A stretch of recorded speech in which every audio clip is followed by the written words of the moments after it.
Howdy, howdy, and welcome to my Bloody Judy with your final forgets, myself, Zachary Patton Garcia. And Ian Carlos Crawford. And today we're here with our opening kill from Freaky. Introduce yourself. Misha Osherovich, that's me. Could you say your last name again? Because I was going to ask you to do that right before we started recording, D. Sure. It's Osherovich. It's actually pretty simple, but people see it, they get super intimidated. So even syllables, Osherovich. Well, I thought it was Osherovich, so I had that in my head already. Right? Yeah, I know. Yeah, It's confusing. okay.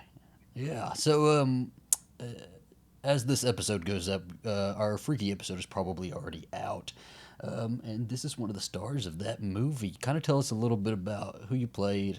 I played Josh Detmer in Freaky. He is basically anything but the token gay best friend. He's incredibly gay, he's incredibly proud, and he's one of Millie's best friends that kind of moves the plot forward and, ultimately is one of the people that gets super involved in like fighting the bad guy. Yeah. What was it like? Tell us about getting the role and like auditioning and stuff.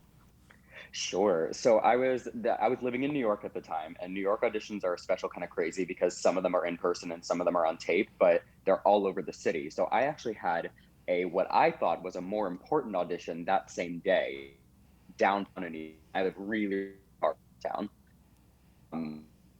So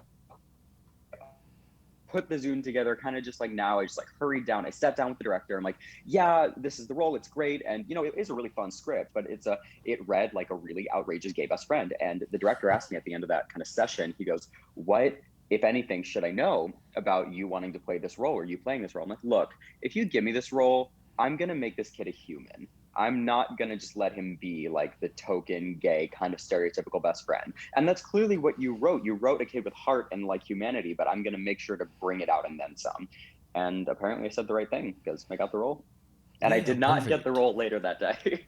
I love that you got it like by like kind of petitioning for more nuance.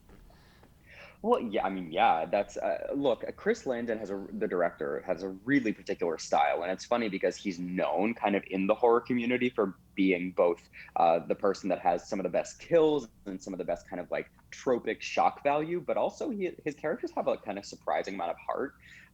So I just kind of wanted to play to that. I saw clearly that he and Michael Kennedy, his co-writer, had written a kid that was so much more than just a token. And I wanted to bring that out for sure.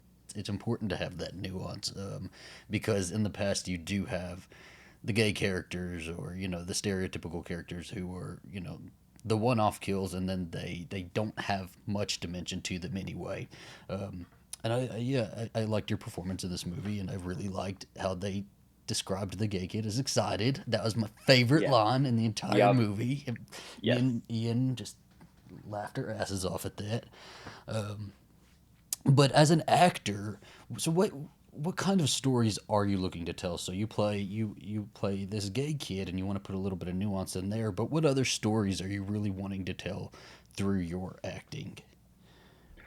I mean, I was genuinely surprised when I booked this film, like truly honest to God surprised, namely because I do not consider myself funny.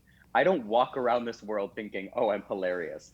I'm usually the kid that they hire to cry. That's been my bread and butter up until Freaky. So in general, I mean, I love drama as a genre. I also love horror when it comes to like the more psychological sort of like mental health oriented, like how can we make people go absolutely insane, hereditary type stuff. That's always kind of where I've seen myself on the more dramatic side of things. But stories that I want to tell, I mean, we were talking about a little bit about this before we pressed record, but like I had a very particular upbringing. I struggled and still struggle with a lot of mental health issues. I'm quite open about it. And I'd love to tell more kind of dramatic, impactful, very well written, artful stories about like mental health and especially teens dealing with mental health. That means a lot to me.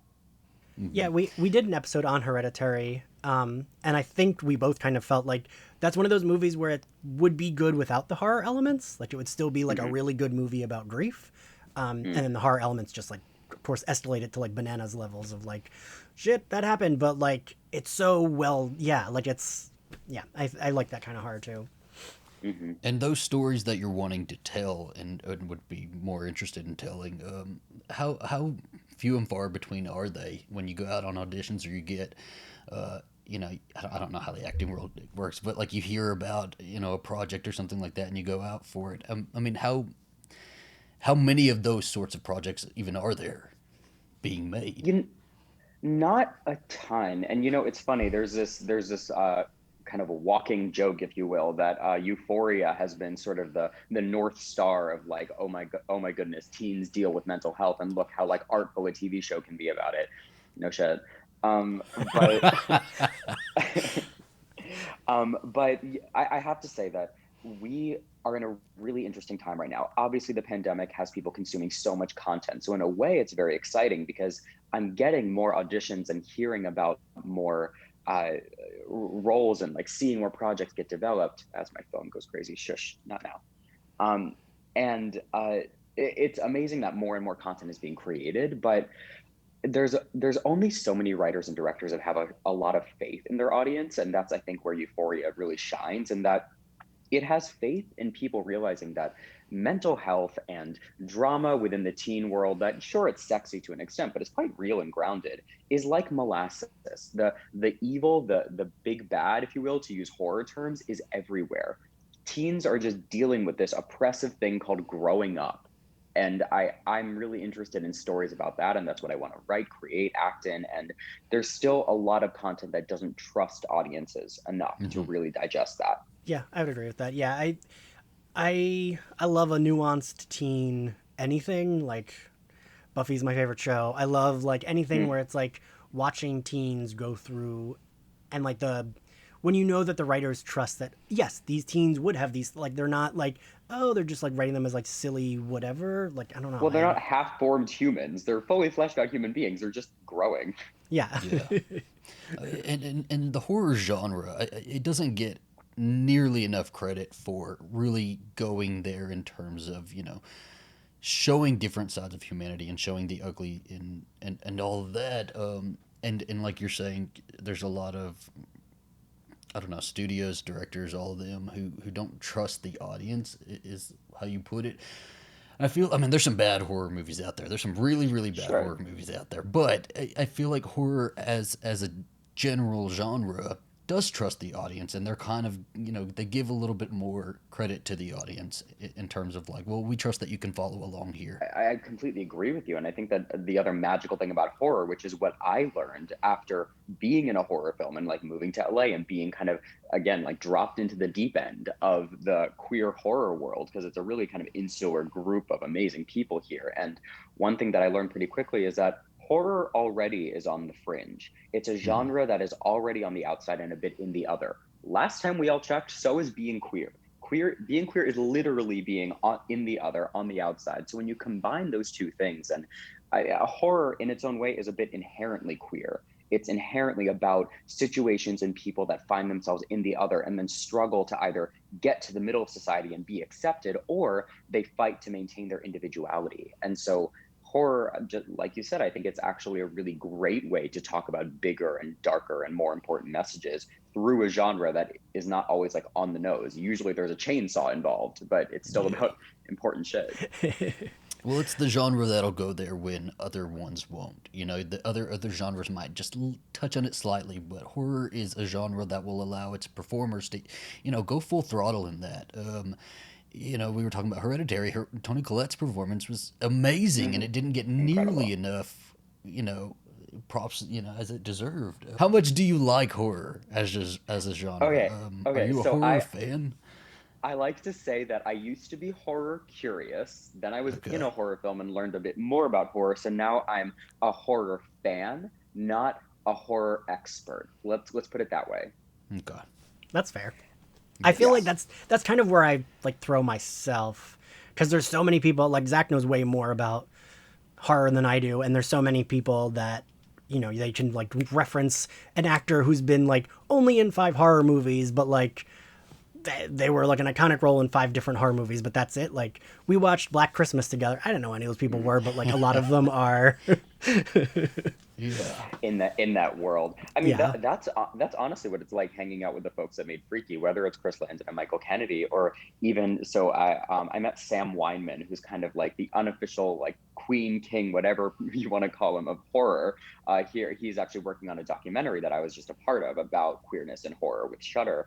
And hanging out with him is exactly like that. It's you can bring up the color of the fucking sky, and he will say, "Well, that's really similar to the color palette in this horror film, and this is a mental health allegory that that film had." I'm like, it's so cool. I think it's I nerd out on nerds. People that nerd out on horror and are really good about like bringing up references. I think it's the coolest thing. Yeah, so what's your preferred type of horror? If you had to pick a horror movie that was like the banner for the horror films that you enjoy, what would that be? I really like psychological horror. I really Hmm. do.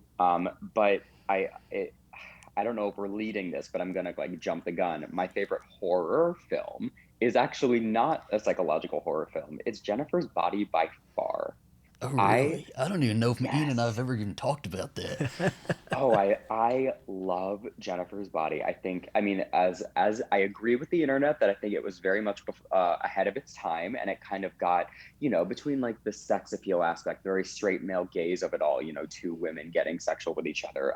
That kind of like took the precedent and didn't allow the film to like really be the messaging that it wanted to be. But I think that film is some of the most perfect combination of you have otherworldly and demonic elements, but they're not hitting you over the head in that you get distracted by it and it kind of overshadows the rest of the film. There's real tangible power dynamics between not only women, but teenage women. I think it's pretty remarkable. And I think it speaks a lot to like how women are treated, viewed, and how they have to fight back in society. So I love that film. So Zach and I, like Zach is more, well, Zach, you kind of like everything. A little bit of everything, yeah. Yeah, I'm more of like a scream gal myself. Like, I like Sure. those type of, Yeah, and, Ian's very into the horror comedies. yeah. Also, so this was Freaky. I was nervous about Freaky. I have to admit because Oh I'm not somebody no. who immediately goes for a horror comedy. It's either hit or miss for me, and sometimes they can be Sure. like spectacularly bad. And I was very surprised by how much I did like it. Like we really both enjoyed it very very much. Well, I'm so glad. I think there's Yeah, something to be said for. I mean, Zach mentioned we both laughed so hard at the part where, like, the police officer's like, and the one kid is excited. excited. Like that felt like a joke written by a queer person, right? Like it didn't. Yeah. I think in like if a straight person had written that, it would have been more ham-fisted or would have been I don't know, but like that felt like oh, this is someone who's like queer and in on the joke, like the way a straight person would Well, describe a queer person. completely. I mean I really have to say that I feel so incredibly lucky only in that our two co-writers were queer, and they're not only queer but they made a point from the get-go that my character in particular, Josh, was a character that they wanted to see the superhero kind of queer kid in high school that they never got to see growing up, both loving horror films. So I kind of felt a good amount of responsibility, but also incredibly lucky that I was in those hands from the get. And to be frank with y'all, it really showed. Like, even like I just found out a couple days ago that I got nominated for a Queerty Award Nice. for my thank you. And it's that's the those awards are chosen, voted for, and awarded by the queer community. So that is so incredibly validating. And anytime anybody asks me, I make sure to mention exactly what y'all just brought up, which is these are two queer filmmakers that really injected their queerness in the most loving way into making this film. So it's really freaking cool. And I think that it's wild to think of like I think of Scream as such a, like a very like a lot of the fans of Scream are queer, right? Like, Yeah. and it's wild that there aren't queer characters in those movies. And there's like in the fourth one, the one kid says, "Wait, I'm gay," but like, is he just joking? I think he's just joking. Right. And I think it's like this was like the first time I've seen queer characters exist and be able to be funny, but also like I said, it was nice to see that like your character survived, your character was very capable, but it was still like unapologetically queer. They're like no one was sacrificing their femininity or their them like true to themselves-ness of it. And lots of times it's like even if it's like a final girl, if she's straight, she'll become like more like tough and butch by the end because like Hmm. that's what they think you need to be the hero. Well, that's the straight male gaze of it all, right? I mean, I didn't even think about that psychology until I started talking with again this pod of horror queers in Hollywood. But like the straight male gaze is real. It affects everything, down to like the final Yeah, girl having to become more muscular, butch, kind of powerhousey just to survive. Final girls are kind of queer avatars. yeah.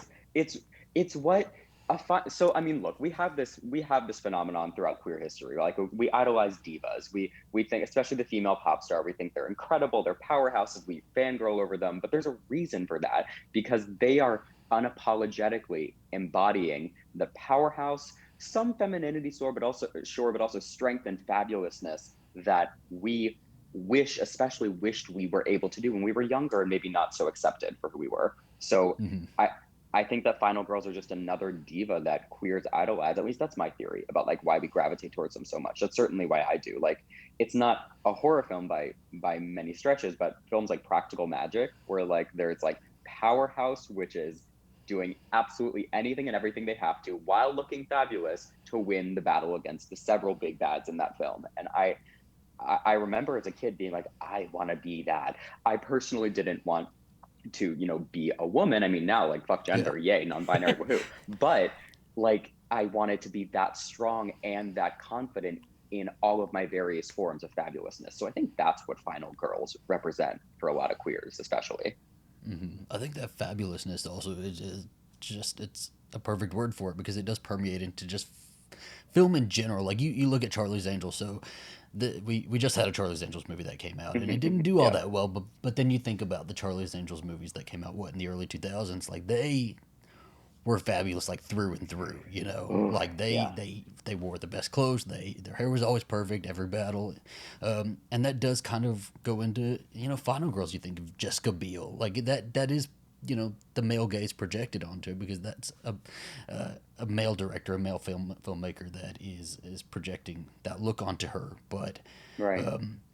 like it worked, and so there's that weird like balance of like yes it works, but then also it is that male gaze. So where would you make those changes? You're creating a Final Girl. What would you change? Well, I think you bring up such an interesting point because the straight male gaze of it all is something that, for example, a bit kind of sort of tanked, especially the marketing of something like Jennifer's Body, right?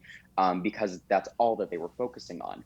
Yeah. But you're absolutely right that what many people, not just queer people, but what many people find so attractive and amazing about Final Girls is that kind of almost implausible fabulousness while they are built, miring through blood and guts and all that kind of shit.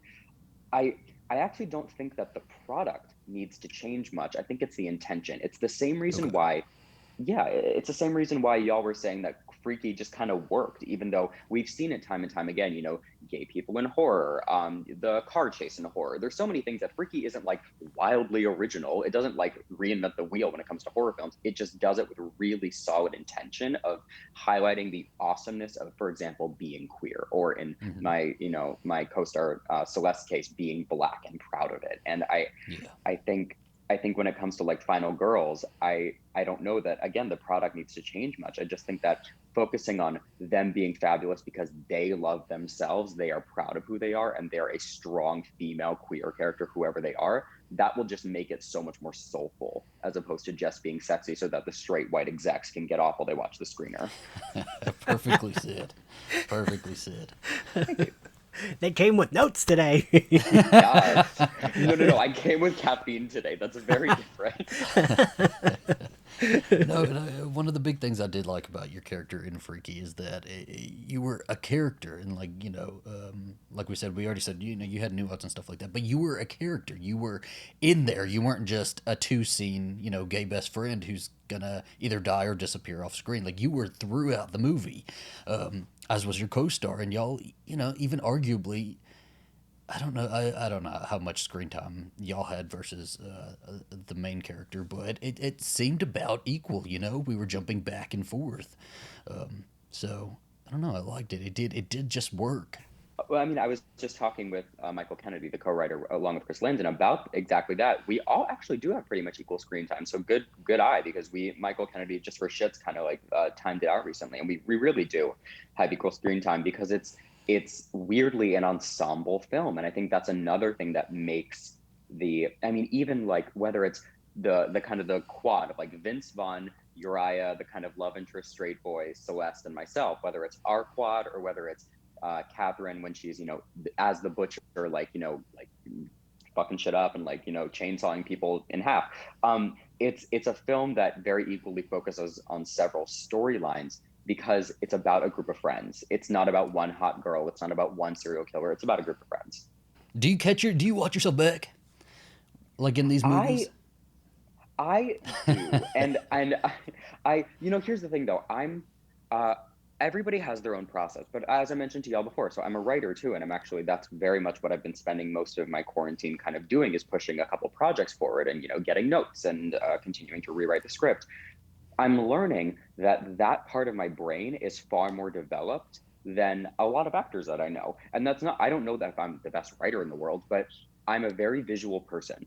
So if you write something and tell me how it's supposed to look and the emotion behind it, that's what I need to get there. And I will watch the tape back. There was many times during Freaky where I wanted to make sure that I was giving an organic performance. So I, with Yeah. Chris's permission, went over to Video Village and I watched the take back. And if I felt like I delivered all the puzzle pieces that the editor needed, then we could move on. But honestly, there was a time, and Chris got a little testy with me, but it's a slaughterhouse moment. I think I shot that entrance easily 12 or 13 times.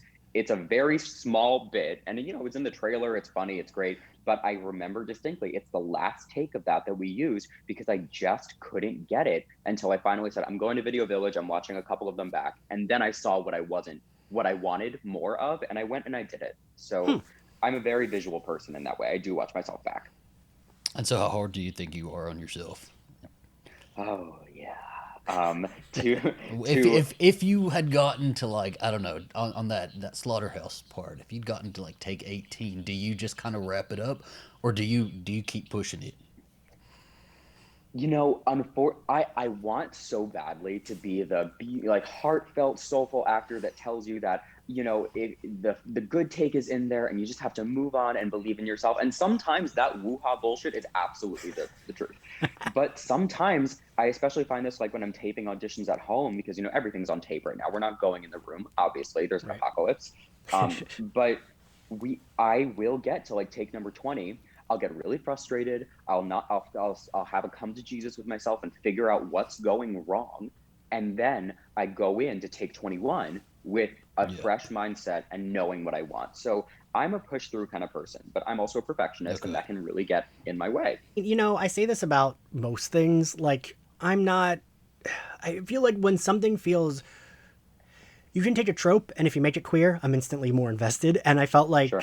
like I don't know, that like always gets me. Doesn't always mean it's well done, but with here it like was both. It was like, oh, we're gonna like add queer characters. We're gonna add, make it the best friends are more diverse than best friends are in most horror movies already. Hmm. But like it just worked, and like I think of something like Love, Simon. If that were a straight story about I'd be like, I'm bored. But like Love, Yep. Simon is very cute, and I found myself crying, and I'm like rolling my eyes at myself. But I don't know, I think it doesn't hurt to be like, let's just make it a little queer, like let's add queer characters. Well, I don't. I think you're absolutely right, but there's a really interesting. I'm gonna counter you a little bit, only in Uh-oh. that. Well, I mean, just think about it for a second. How many like the Christmas Switch Part Fives do straight people get in terms of like like they get to have their shitty romantic comedies or even horror films that just aren't that good, but they're like candy. You eat them and they're kind of fun to watch for half of it. But with queer content in general, we don't get that luxury. Everything that we do for the most part as queer people and especially as queer content creators is under a microscope because it's often the first or close to the first. And so it has to be quote unquote good. Otherwise it gets panned by critics in a way that the Christmas Witch Part 7 would never get, criticized. Yeah. And I'm honestly excited for queer content to be so regularly produced with such high quality that sometimes we get our Christmas Switch and it's okay and it's fun to watch because it doesn't have to be the pinnacle of goodness. It's one of many queer projects out there. That's what I'm excited Yeah, for. and with queer content, like it is such under such a microscope, and I guess the goal is to like let it go further out a little bit more, so it can just be a shitty Hallmark gay movie, and Yeah. that has four sequels, but you know it is under such a microscope, and not only from just the general public, but I feel like queer people are a little bit extra hard on their own content. I mean, look, I think also queer people are understandably hard on their own community in that way because we want we want legitimacy. We just like when we were fighting for marriage equality, just like when we were fighting for trans awareness or are fighting for trans awareness and respect when it comes to the entire spectrum of the LGBTQIA plus community, we want legitimacy. So we are demanding it of ourselves. And that can get a little toxic sometimes. I'm fully aware of that. That can get, our standards can be a bit too high in terms of like constantly demanding excellence when sometimes excellence isn't what actually the soup needs, if you will. But I'm just really excited for when we kind of move past that and there's just enough of us and our content and our souls out there that the whole gamut can be enjoyable and amazing in entertainment. You're mentioning all these like Hallmark Christmas movies. All I can think of is Happiest Season. Yeah. Is that the name of it? We Yeah, had that's the name. 3 this year. I think we had Happiest Season, we had Dashing in December, and then there was another one like about a train station or something. Yeah, there's like a Lifetime one, a Hallmark one, and Happy Season, right? Yeah. Yeah.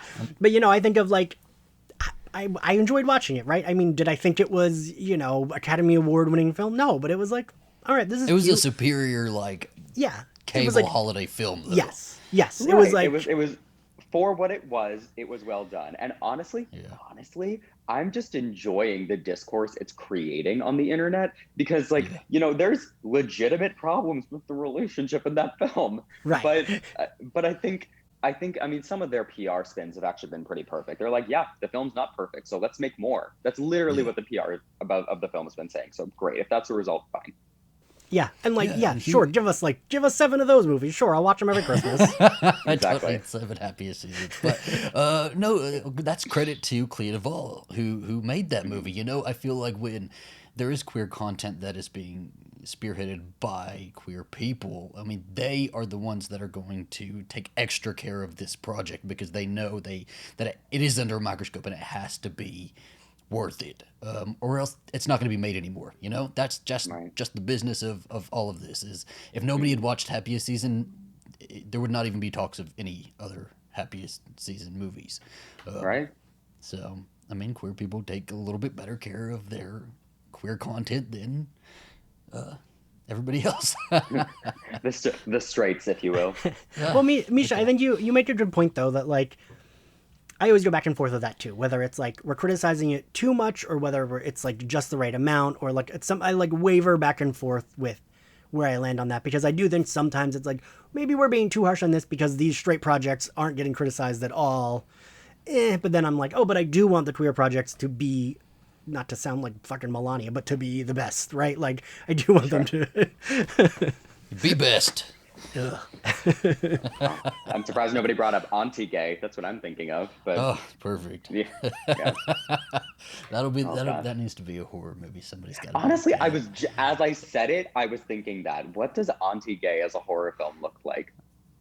I'll call up Blumhouse. We'll have a conversation. There you go. Okay, so Freaky. If you were making a sequel to Freaky, what would that look like? How'd you do it? See, okay, so obviously if I did it, I would make it even more queer. But the fact of the matter is, in the kind of fun gossip that I'm hearing about, what might happen in the future or might not, but I believe a Freaky sequel would be something along the lines of the same thing that Chris Landon did, with like Happy Death Day 2. More body swaps, more kills, more everything. And if I had any say in it, more queer. And that's that.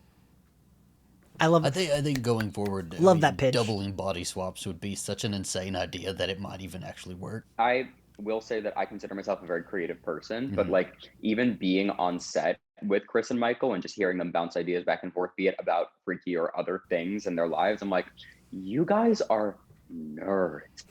You're just like you're straight up geeks that think of ideas in a factory sort of producing way that I can only wish I will get there one day. And that's because they've been writing for a while, but like the ideas that I've heard bounced around for a Freaky sequel or anything similar they're wild. So, hopefully get ready. Well, I hope we get it. Yeah. All right. Well, Misha, thank you so much for joining us. Do you want to tell everyone where they can find you? Sure. And do any promo you want. Sure. Okay.